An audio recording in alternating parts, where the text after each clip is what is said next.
So when people look at me, what they don't see is a more complex individual who has to deal with multiple conditions such as diabetes and certain food allergies, which are actually quite tough to cope with. But those aren't the parts that I value people seeing in me, or I want them to know about my inner self.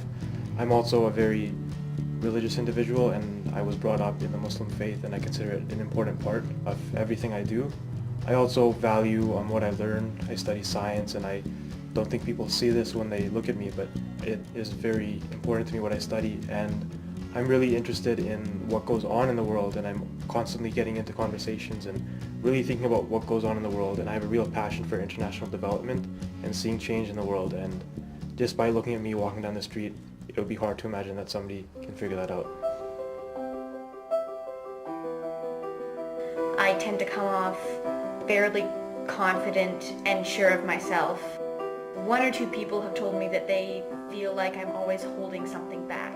They said that they kind of saw the confident wall of me, and then there was something else there and they couldn't see what it was. And what I feel that it is a huge subconsciousness and tendency to be self-deprecating. I always had a fear that if I let someone in and let someone see everything about me, what would they think?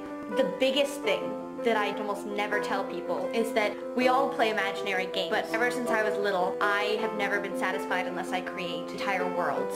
I had one friend who I told this to, and she said to me, I think you have to write these down. So I did, and now I'm really proud that I have that ability. I'm an immigrant, and I've lived in Victoria for a year and 3/4. I'm also a grade 11 high school student. Sometimes when people see me, they think I'm cold or unfriendly. They think that I don't care about others. Well, I do care about others, but sometimes I don't know how to comfort them when they're sad or sick. I just don't know what to do and what I should do for them.